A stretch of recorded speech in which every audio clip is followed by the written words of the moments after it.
নির্বাচন করতে তো একটু কষ্ট হয়েছে না আমাদের, ভবিষ্যতে কষ্ট হবে না ইনশাআল্লাহ।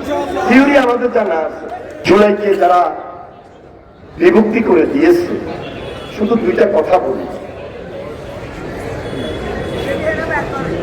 জুলাই সময় জেনারেল স্টুডেন্টদের মুভমেন্ট মেধার জন্য লড়াই করেছে, সংগ্রাম করেছে, এবং আমাদের ইয়াং জেনারেশনকে আমরা তাদের সঙ্গে একাকার করে দিয়েছি।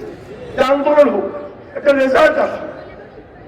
কিন্তু 5 তারিখের পর তারা যখন শপথ ছিল, তাদের যে বাক্য, তারা একাই নাকি সব করছে, আর কেউ করে নাই। এর পরের দিন থেকে দেখেন তাদের সঙ্গে আস্তে আস্তে যে প্রাইভেট বিশ্ববিদ্যালয়ের স্টুডেন্টরা, তাদের সঙ্গে অনেকেই যে সরে গেছে, এখন আর আছে? এখন তারা কয়েকজন আছে, সুবিধা বুঝবে, এবং এরা জামাতের পকড় আছে, এরা ওয়ান পার্টি, এখন পার্লামেন্টের ওয়ান পার্ট। যদি জামাতের সঙ্গীও না দিতেন, তাহলে আজকে এই পার্লামেন্টে আসাও কষ্ট ছিল। এরপরেও আরেকটা কথা বলি, নির্বাচন করতে তো একটু কষ্ট হয়েছে না আমাদের, ভবিষ্যতে কষ্ট হবে না ইনশাআল্লাহ। থিওরি আমাদের জানা আছে।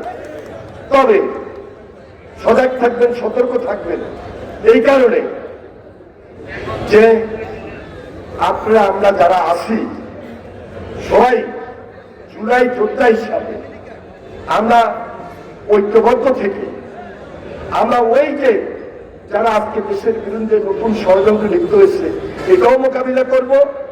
আর ওই যে হাসিনা আসার জন্য মাঝে মাঝে যে উৎপত্তি আছে, সেটাকেও আমরা মোকাবেলা করব।